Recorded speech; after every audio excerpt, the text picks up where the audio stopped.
So now it's December and 2023 turned out to be the craziest year ever for the LA real estate market.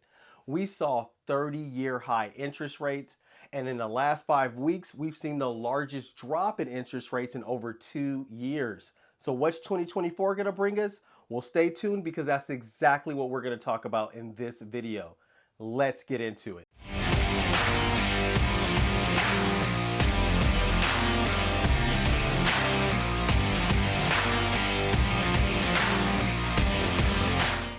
Hello everyone and welcome to the channel Living in Los Angeles.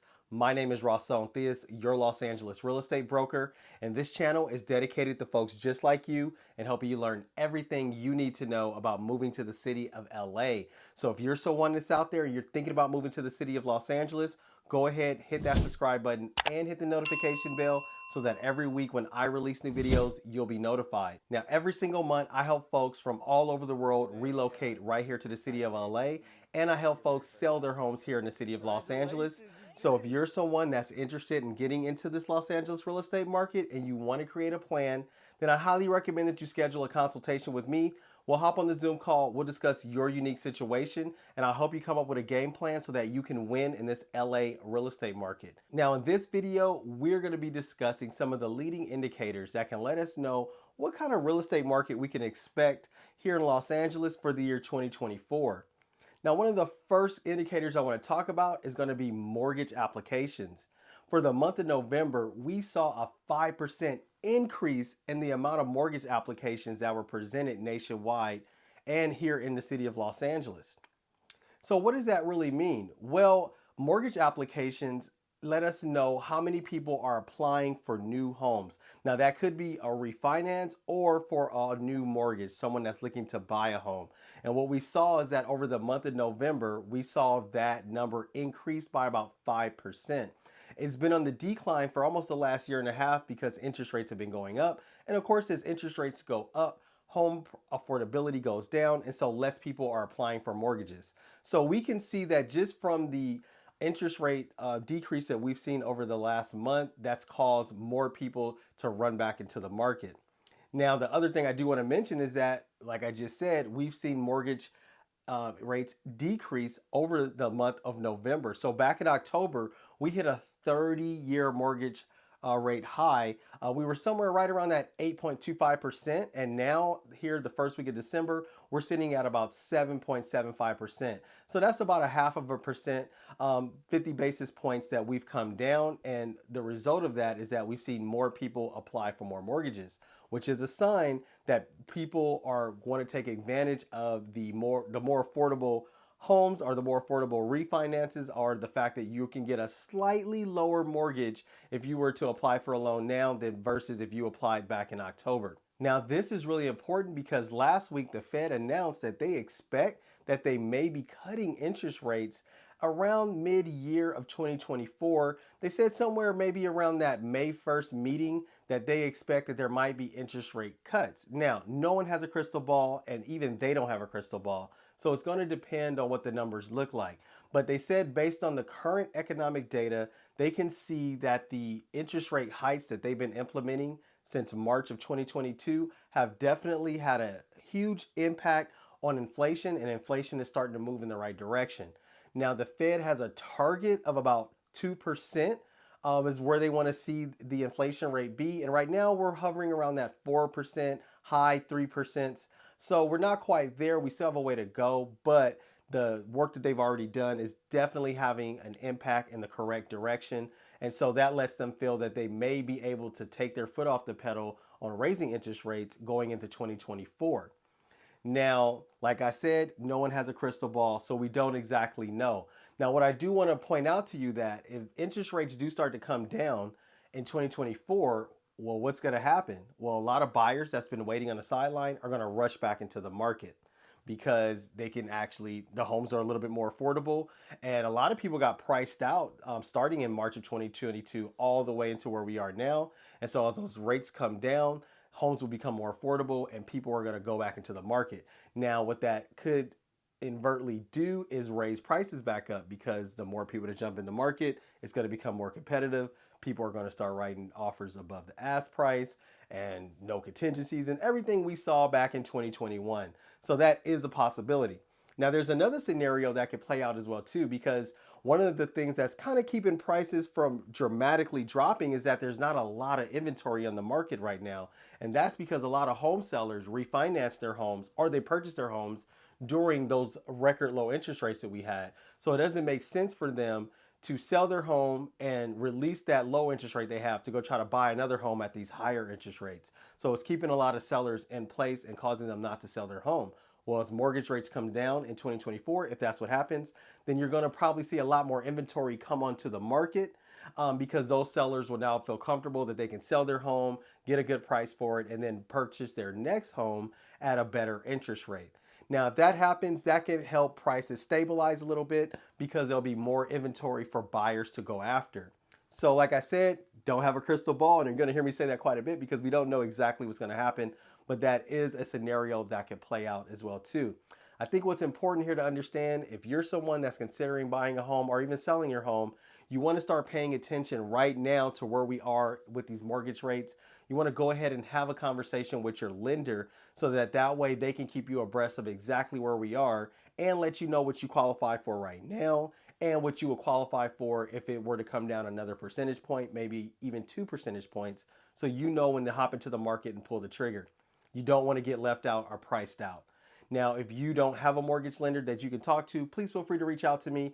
I work with amazing lenders and they work nationwide. So I can help you at any part of the country that you're in. I can recommend somebody that'll take great care of you. Now, I want to spend the next part of this video diving into where we are currently in the Los Angeles real estate market.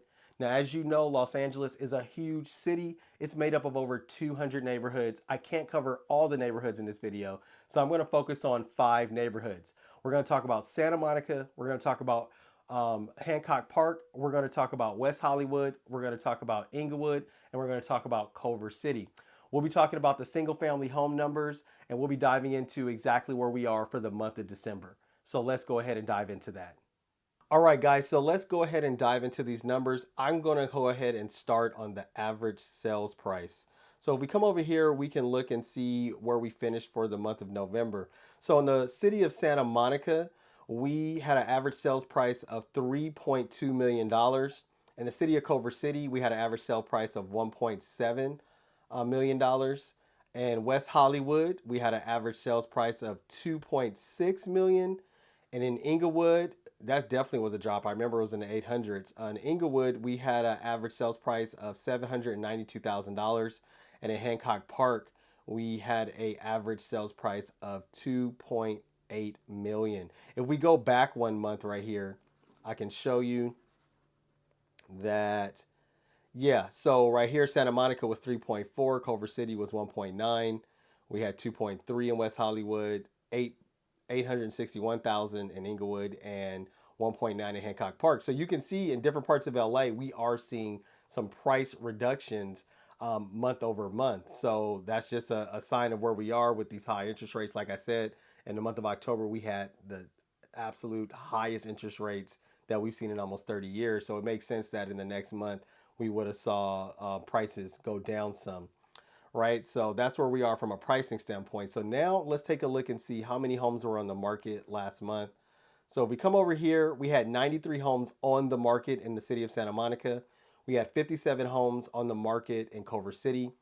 We had 48 homes on the market in West Hollywood and 42 homes on the market in Inglewood. And we had about 76 homes on the market in Hancock Park.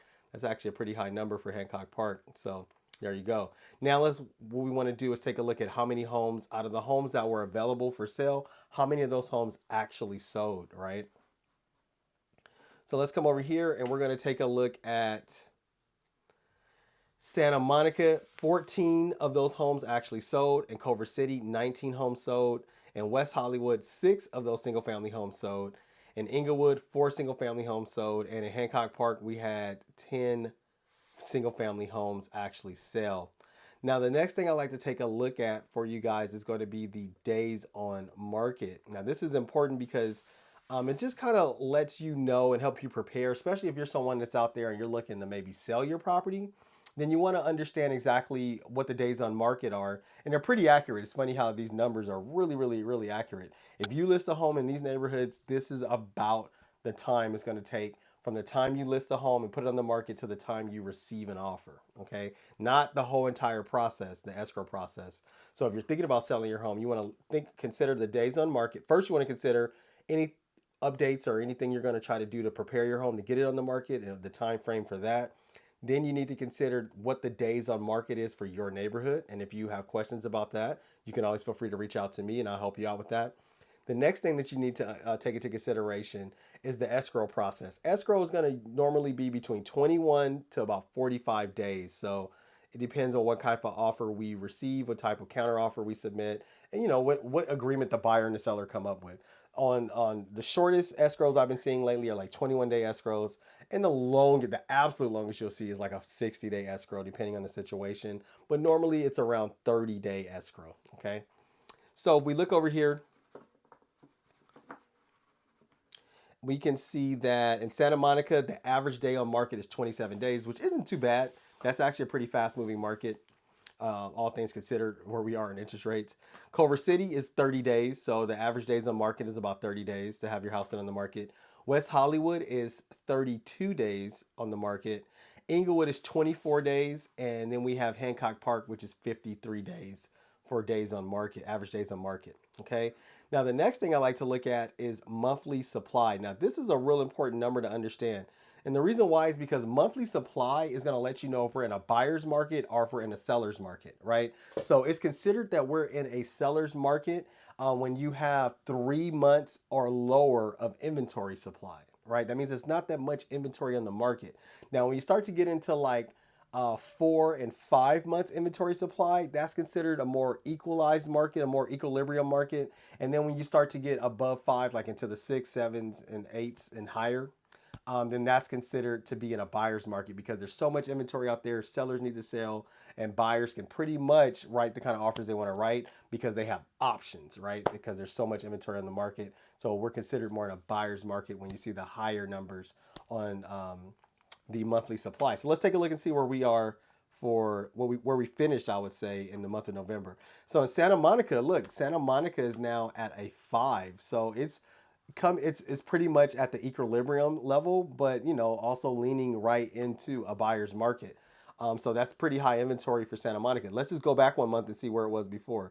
Well, it looks like last month we were actually at 6, so it actually came down some. All right, and then the month before that we were at 4, so we jumped up to 6, and now we're headed over here at about 5 months inventory supply in Santa Monica. Like I said, that is a sign that we're heading into more of a buyer's market. Okay. Now, Culver City, we're at 3 months. So we're definitely in a seller's market. There's not a lot of inventory over there. Let's talk about West Hollywood. West Hollywood tends to have a pretty high inventory. It's a high inventory area. I've seen it go way higher. Like if you look way back over here, right? This was back in the month of July. Look, it was 18 months inventory supply. So here we are. We're at 8 months inventory supply for West Hollywood, which definitely lets us know we are absolutely in a buyer's market. Buyers that are writing offers in that area could pretty much write, offers that make sense for them, and sellers are going to be more inclined to accept some of those terms. Obviously, nothing ridiculous. We're not in that kind of market. Now let's talk about Inglewood. Inglewood is also sitting at 6 months inventory supply. Once again, buyer controlled market, right? 6 months and higher is going to be a buyer controlled market. And then Hancock Park is the exact same thing, 6 months. So what does this show us? If you've been watching these videos I've been doing for the last couple of months, we've gone from being in a seller's market earlier in the summer to now we are coming into winter, and we have definitely transitioned into more of a buyer's market. Now, here's the thing you want to understand. This naturally happens every year around this time of the year. This is a slower time for real estate. And if you're a buyer, it's a good time for you to get into the market because a lot of other buyers are, focused on the holidays and things like that. They're not really thinking about necessarily buying homes. So if you're serious about buying a home, this can be a great time of year to get a good deal. So like I said, as we can see, we have definitely kind of transitioned into this part of the year, and we are definitely more in a buyer's market in most parts of the city. The only part that we covered that wasn't was the numbers that we see right here for Culver City. They're still very much in a seller's market, not a lot of inventory. But going back to what we talked about earlier, we'll see how that's going to play out as the year 2024 rolls in. Because as if interest rates do come down, then I think a lot of sellers are going to unload in the city of Culver City as well too, and we might see a lot of these numbers continue to go up. So every month I'm making these real estate market updates, so we'll continue to follow this trend. So what we can really see here from these numbers is that we are definitely transitioning into more of a buyer's market, and it makes sense because interest rates are high. A lot of buyers got priced out of the market, so the few buyers that are still in the market are valuable to these sellers that need to sell their home. A lot of sellers are sitting on the sideline, but then some sellers can't. Some people have to sell their homes. Life happens, and life puts you in a situation sometimes where you have to conduct a real estate transaction. And so a lot of those people are the folks that have their home on the market now. And so a lot of these buyers can be very choosy and slow down a little bit and take their time to make decisions as they're purchasing a home. And so the numbers absolutely reflect that. What's going to play out in the year 2024? Well, like we discussed earlier, there's a couple of different scenarios that could play out. But my message to you is that focus on affordability.